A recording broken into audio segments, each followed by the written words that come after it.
Hello and welcome to Spooning with me, Mark Wogan.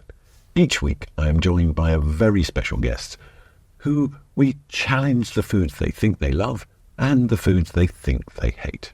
Here at the Mount Street restaurant in London's exclusive Mayfair, head chef Jamie Shears is cooking up a storm downstairs, and we will be feeding my guest blindfolded.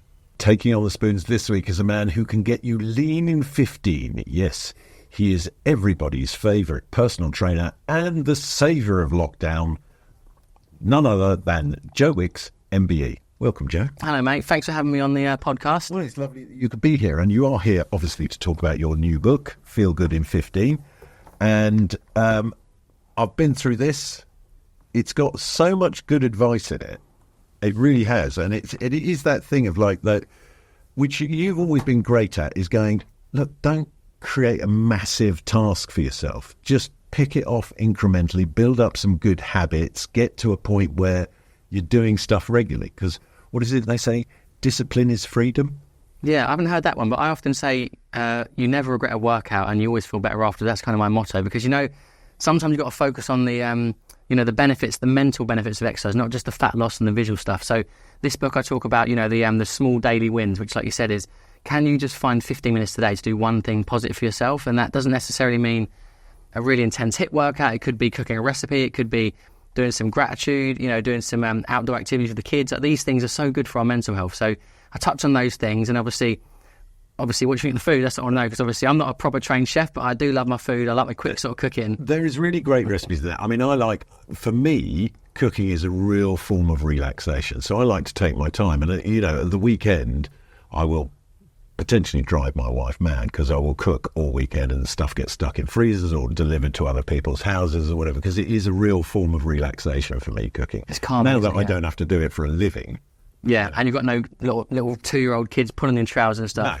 No, I've just got a big 17-year-old criticising everything. Why are you doing that? But that's, you've got that to come. You must have hated my first early Lean in 15 videos, because I was throwing the food in the mic, it was all 15 seconds, bish, bash, bosh. There was chaos. There was a bit too much microwave, and I think, there's a lot of stuff that can be achieved. I was thinking about it today because I tried a couple of the recipes in the book and that kind of thing, and that idea that, if you've got a hob and a frying pan, you can, the idea of frying pan, that's unhealthy. No, it doesn't have to be. And, what I found interesting about the book was how you kind of, how you've measured stuff out, because I notice it's like, when you're talking about maybe putting some honey in stuff, I'm thinking I put lots more in that. But, you don't have to, is the point. Yeah, if you can flexible. keep it at a level. But it is, the simplicity of it is great. But I personally really buy on that sort of 15, 20 minutes a day of just something that kind of just enhances stuff. I mean, like, I'm lucky enough, I've got a little gym set up at home, and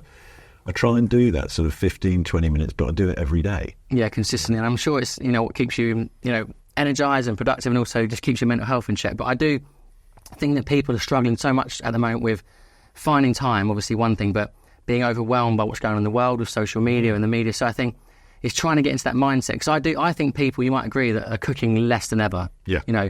With technology and the way food can get delivered, we are cooking less than ever. And it's not good for you. So you've got to try and get back to basics, simple cooking, whole ingredients. Obviously, I use the odd ready-made pesto and sort of harissa paste, but that brings flavour, but you can still have a healthy meal. So it's trying to motivate and inspire people to get back in the kitchen. That's the challenge, isn't it? But it's also that really good section on prep. Yeah. And how to set yourself up for the week and the success. Because I think there is that thing of like, if you are more conscious of what you're eating, and if you're thinking about what you're eating, naturally you're going to eat more healthily. Yeah, well, I've been talking about this thing for a few years now. I call it prep like a boss, where you get organised on the weekend, you maybe go food shopping, you got the ingredients. And it's not about, I'm not like a Tupperware guy that's eating 3 meals a day from Tupperware boxes on the road. Like, I've done that. I know, in order to get a transformation, like when you're really going for it, it's great, but it's antisocial. I love eating out, I love my food. So I'm more of a guy, like I'll batch cook a bolognese or a chili or a big pasta, and I'll reheat that, or the sauce potentially. And so it's things like that. When you've got kids and you haven't got to cook every day and make loads of dishes and mess, it makes life a little bit easier, makes things feel a little bit stress-free. But you are the sort of poster boy or a picture of health and fitness. I mean, you know, I'm sitting opposite you. This is a man who looks so alive, so healthy, so well, but it doesn't really correlate with your start in life. Your start in life wasn't necessarily that of, it wasn't a great one, was it? Yeah, I had quite a mad upbringing in terms of the chaos that I lived in. You know, I had a happy childhood. My mum and dad loved me so much, but my mum and dad were battling with addiction. Well, sorry, my mum really had food addiction. Well, I don't know if you could say, Eating disorder. Yeah, sorry. So my mum had an eating disorder in terms of, she wouldn't eat for weeks and she'd be involuntarily bulimic and with anxiety, but also extreme OCD. So that isn't, I suppose OCD is an addiction, right? Obsessively cleaning every day. I had no idea why. I just thought that was what my life was like. And then you throw that into the mix with a heroin addict who's in and out of rehab and just the chaos that comes with that. So yeah, it was a pretty challenging, unstable life, you know. So for me, I was always anxious, hyperactive, attention seeker, like wanted someone to say what's going on, and they probably weren't. I was just the naughty kid that got put in detention. So yeah, that was my start. But I look back at that and I always think that's formed the person I am. It's given me all this drive. It's given me a lot of motivation to help others, and it's given me a lot of empathy for people. So when I think about PE with Joe and that, what made me do it, I think the compassion and the kind of thought of being a young child at home who may have felt that way as well. I really thought about that every day, and so I was trying to sort of get them kids moving. Yeah, but what I love is that thing when somebody has a start like that and they turn it around and they turn it to their advantage in a sense, and you draw on those experiences because you know what it's like not to be doing what you're suggesting. Yeah. And I just think what you do and how you do it just makes it so inclusive. And, you know, as I alluded to in the beginning, you were kind of the saviour of lockdown. You kept a lot of people sane, and you kept doing it. And it must have been such a challenge to kind of even motivate yourself in those conditions to get up every day and make those videos and post them and do all of that.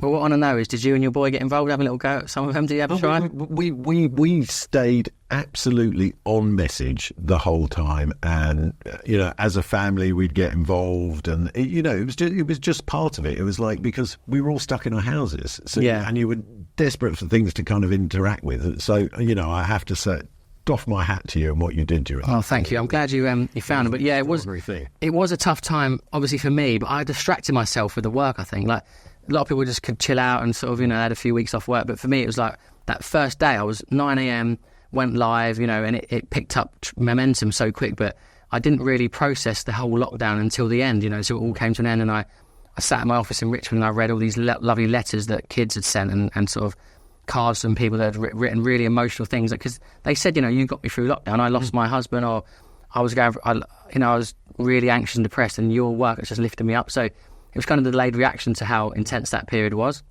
But I still look back with fond memories because, it got me through the time. It got me through that time, and I had so much fun, fancy dress Fridays and dressing up, and my kids were there with me, and I was just at home, and I had so much purpose. I was helping so many people, so I felt truly like I was living my mission, my dream, really, at that time. But are you a man who has trouble sitting still? Yeah, I have trouble sitting still and I have trouble focusing. And I think that's always been from my childhood, but also now as an adult, with living on social media and building my career and my community with Instagram and my phone, I'm very much battling with that all the time, because I want to be a present dad and I want to be a successful entrepreneur and I want to reach people, but you've got to get that balance because it can overtake your life where you're just on your phone 24/7. And that's how I talk about in the book, a phone fast, taking time away from the screen. Can you do non-screen, non-device activities with the kids? And so I'm always about getting out in nature, and the basics, bike rides, going to the farm, being around animals. Like, these things are so basic, but we're so disconnected from that because we're just on TikTok and Instagram and WhatsApp, and we feel like we're connected because we're chatting to our mates all day on WhatsApp, but it's not the same as meeting in the restaurant or down the local pub and having a meal and getting together. So I promote that, getting together, human contact. So well, I think community, that sort of thing, and these phones as they are designed to put you in isolation, and I think for anybody to be isolated is a bad thing. Yeah, I agree. I mean, we at home, we have we should probably call it something else, but we call it screen time shaming. So okay. You out each other how long you've done? You have to open up your screen time and admit the number. Every day or every week? When do you do that? Just once a week. Wow. Who's got the PB for the most screen time? My son. Absolutely. You know, I mean, his PB is, when he was off ill recently from school, he was hitting 8 hours. Oh, 8 hours. I've heard stories of school kids. So this guy I know visits schools and does a lot of work around mental health and anxiety. And he said there's some kids are in there with 20 hours of screen time. Or 15's pretty standard, 14. And these are kids that are at school. And you think, how they did, because they're getting 4 or 5 hours sleep a night. It's wild. I think we've got to navigate through that. We're not going to live in a world where technology is removed from our lives, but it's trying to win back those little hours here and there where, you don't... 15 minutes at a time. And I say the hardest thing, the bedtime thing I find quite easy. I can leave my phone downstairs because I've got this new alarm clock in the bedroom. But in the morning, as soon as I go down to it, it's like I want to be on it the second I wake up. And I'm trying to unprogram myself to do that, just brush my teeth, have a shower, make cereal, whatever it may be, just to have that little 15-minute break where you're not plugged into the social media and mainstream media. It's you down. For me, one of the most important 15 minutes in my day is the 15 minutes that I spend meditating in the morning, because that's a massive part of how I keep myself, as I describe, sane. Other people might disagree.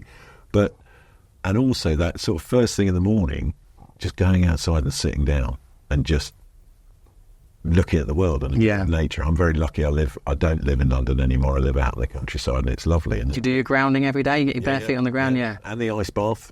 Yeah, I bet you love the ice bath too. I'm into that. I do think the grounding it's obviously easy in the summer. I got the kids out there. We're doing our 10 breaths, but now I say, "Come on, kids," and they're like, "No, they don't want to do it." But I still go out every now and again and get bare feet. Because we these things you think that's a bit weird, and does that really mean anything? But when you connect with the earth and just being around animals and nature, it does something to the mind. It really does. And I don't know, have you got any animals yourself? I don't have animals, but...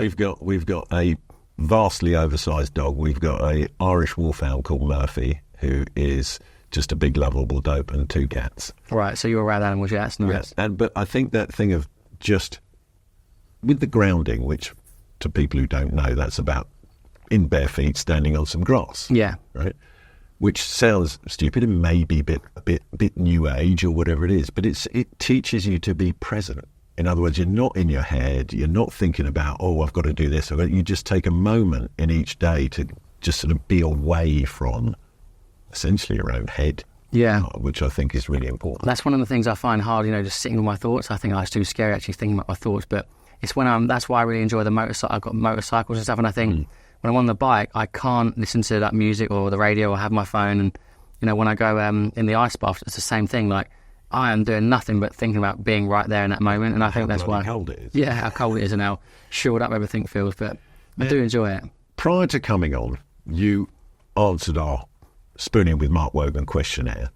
Yes. And one of the surprising thing is, which I think might come as a surprise to people, is, given that you are the picture of health and you promote healthy eating, that your kind of go-to meal was, we've got you a gin and tonic, obviously, because you love my favourite. I've also got your go-to drink, which is an ice cold bottle of Coke. Yeah, you can't beat bottled Coke, man. And the Mexican Coke they do in America, they do a Mexican Coke, and I swear it's got more sugar in it. It's so good. But yeah, Coke's my kind of kryptonite. And the other thing is a burger and chips. Yes, that's a lovely looking burger with a bacon and cheese. You got the fries. Well, say fries. I've been you can hear I've been in Santa Monica. You got your chips. You got your lettuce. Oh, look at that bacon as well, crispy bacon. Well, that's yours to have, Joe. Is it? Can I have that now? Because that's my breakfast. Because I haven't had breakfast today. Knock yourself out. Wow. But that is my dream. I just don't think you can beat a burger. I mean, I love a good burger. And Jamie Shears, who's the chef here, he cooked that specially because he doesn't have a burger on the menu. Oh, yes. Can I really eat this now? Yeah, you can eat it. Okay, it's yours. I'm going to go straight in. Go straight in. We want to see Joe Wicks, the picture of health, just dive into a great big burger. So I wouldn't eat this every day, but I do when I go out to a restaurant. If there's a burger on the menu, I'm getting it 100%. So here we go. Here we go. A lot of cheese going to run down the chin here. There we go. Let's see. Is it delivering? This is the important thing. Let me just got to swallow this. Well, you could wash it down with a bit of Coke, mate. Or the gin and tonic. Do you know what I love about that? It's cooked the burger perfectly medium rare, and the bacon's almost like crispy and sort of honey glazed. It's like quite sweet. So I always think the bacon in America is never good as British bacon. And yeah, the cheese, that's a nice bit of proper cheddar cheese too. It's not that American cheesy yellow cheese. It's a proper gourmet burger, so it's got really good ingredients, because that's the whole thing, isn't it? a burger doesn't have to be unhealthy. If it's got good quality meat, if it's got good quality cheese, if the bacon is, it is a good thing to eat. Yeah, I think definitely. if you find yourself eating a burger having been through a drive-through, that's a different thing altogether. Yeah, there's loads of burger chains, but I'm a big fan of the double smash patty ones you get in the US, and now they're doing a lot more in London, aren't they? So one of the recipes in the book is a double smash patty, and I think it's just quite easy making the burger, but what the real challenge is making the flavours come to life. And so I make this really nice like burger sauce of jalapenos, a bit of like ketchup and some mustard. And that's what brings it the flavour, because you bite into that and it all goes down your chin. Yeah. But I would choose a burger over a steak all day long, because a steak's amazing, but you ain't got the bun. I like the double carbs, the chips and the bun, and then the Coke to taste it down. You're a very active man, so you need the carbs, and I think it is that thing of getting people to understand that if you are active, you can sort of eat, and you're conscious about what you're eating. You can eat nice stuff like that. You don't have to be living on a diet, in a sense, because it's like you definitely steer away from the word diet. Yeah, I don't have a bite of that. Sorry, I'm going a bit quiet, but yeah, cool. It's a really good burger. And as I said, I missed my breakfast because I knew I was going to eat with you.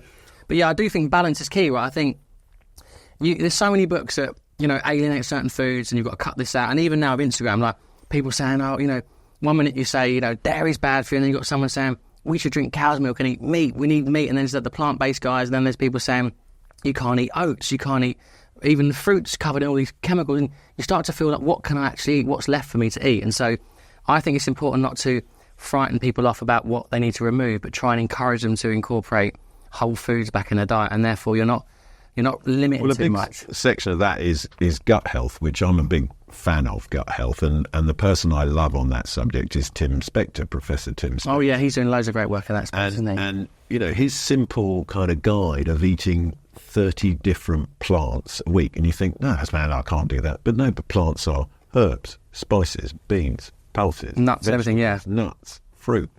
You can easily eat 30. Yeah, that's doable, yeah. That balance, that seemingly, if you aim for that. But then the other thing that does is make you conscious of what you're eating. Yeah, definitely. Now, the other thing I've got for you here, Joe, is what's under there? Sticky toffee pudding with ice cream. Oh, yes. So I always say, like, the ultimate pudding, you can't beat a good warm sticky toffee pudding with you need a lot of that sauce. There we go, there's a spoon for you. And you need the ice cream. Oh, wow. Has this been homemade? It's been made on site? This has all been made on site here for you. Jamie's been down the stairs. It's a classic, and it's a British classic, and you can't really get it anywhere other than the UK. They do like sticky date pudding in America, but this is like the dream, really. That's the real McCoy, that. How are we feeling about that? Oh, wow. You know what? That sauce is not tight with the sauce either. I hate when you get a big square of pudding and a little suggestion of sauce and a tiny little embarrassing drizzle of sauce. Yeah, this is drowning in the caramel sauce, the sticky toffee sauce. Sorry, and nice. Looks like a bit of like Madagascar vanilla ice cream. Yeah, that is. That's what that is. That's not no Mr. Whippy, is it? No, there's no Mr. Whippy. Although he does do here at the Mount Street. Or soft serve. Posh soft serve. Yeah, well, this is my dream meal. If I was going out with Rosie and it was our anniversary, or I was on death row and it was my last meal, this is exactly what I'd order, 100%. So we've got to that time in proceedings, Joe, where you're going to have to don the blindfold. Okay. That is the Spooning with Mark Wogan blindfold. Here we go, right. Just going to move your burger slightly out of the way so I can get the first plate in. Should I be nervous now or what? So I ain't got a clue what this is going to be, but are you actually physically going to spoon this out? I'm going to physically feed you. Right, all right. Put my hands here then. So this is the first two spoons here. We've got those up. Right, here we go. And I'm going to feed it to you. There ain't a witchetty grub, is it? No, there's none of that malarkey here. We're not in the jungle. But I need you to describe the flavours, the textures, and everything that you think is eating. So open wide, here it comes.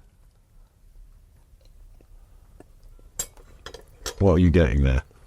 What are you sensing? Sweet, sour, salty, spicy. What are you getting?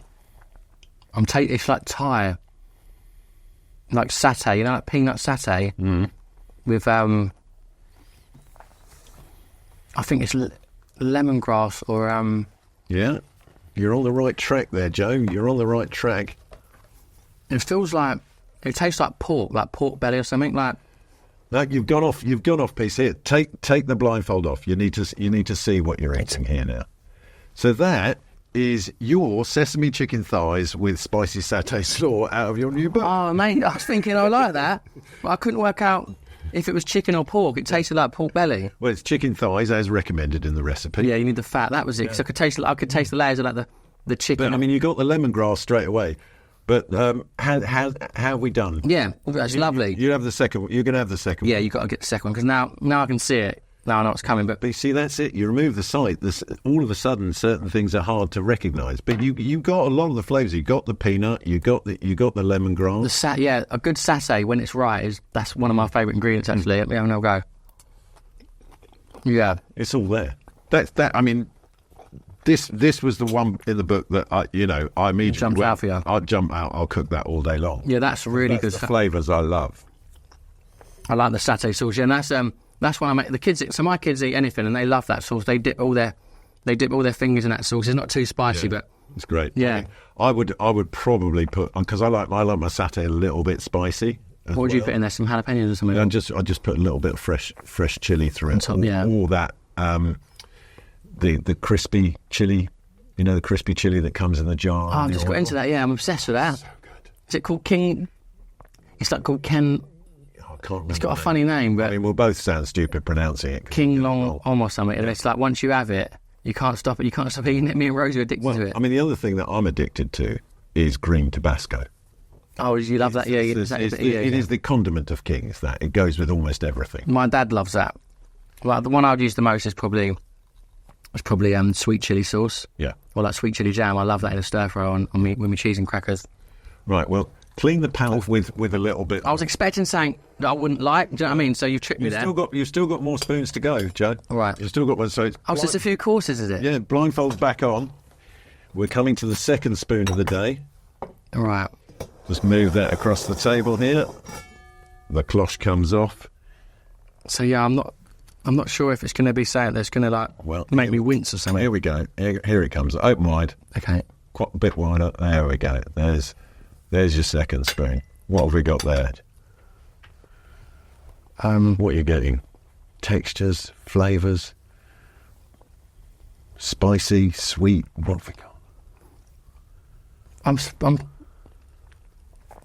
It's like a meatball, and it's spicy. It's got a chili on it. Yeah. I don't know if it's chicken or lamb or something. Like a lamb meatball, maybe. You're going to have to take your blindfold off. With onion and a bit of chili, yeah, I could taste the onion. So that is a dish that we worked hard on that because you have just eaten your least favourite ingredient, which is tinned tuna. That's tinned tuna? Yeah.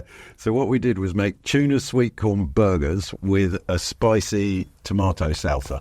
Yeah, it didn't taste like tuna because the texture, it's like, what have you compressed it with? How do you make it a little patty sort of thing? So it's got sweet corn in it that you puree up, and then some breadcrumbs, and then there's the tinned tuna, bit of egg, little bit of cheddar cheese, just to put a bit of fat through it.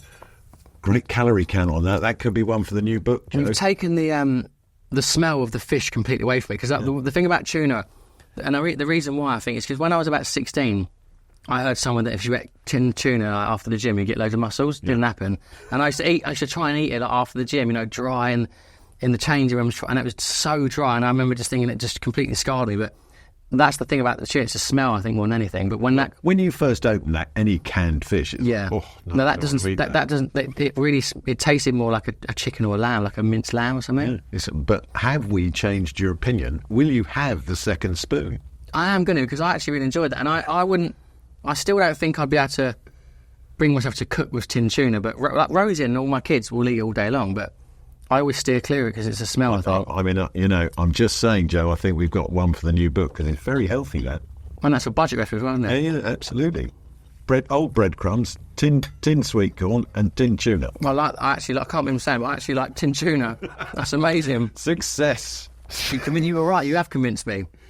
See? Wow. Proving again that there is no such thing as a bad ingredient if you cook it properly. That, you know what, you really have proved it, because I was thinking I'm going to at least smell the fish if I eat tuna today, and you couldn't smell it at all. Good. There you go. That's a winner. I'm very pleased with that, Joe. So you could make a full burger and make a proper burger out of it. Yeah. I mean, I only that was a mini slider, yeah. So they go, but the recipe that we came up with is a whole burger. I love that. I'm going to nick that recipe for you for my next week. I will send it to you. I mean, no need to credit me because we've got evidence that it was. But Joe, I cannot thank you enough for taking on the challenge. It's been a real pleasure meeting you today. Oh, mate, I've really loved it. And yeah, great to get to know you, and also trying out your food and just giving it a go, because I thought there's no way I'm going to enjoy that, but you really have convinced me. So if I give that a go, I'll stick it on Instagram and you can see it in a few days. Brilliant. We'll look forward to that. What do we call it? Like a tuna burger? Or yeah, I think it's healthy tuna sweet corn burger. And is there chilli and a little tomato sauce on top? Yeah, it's just a little salsa. We put some fresh chopped chilies through it, and some fresh coriander.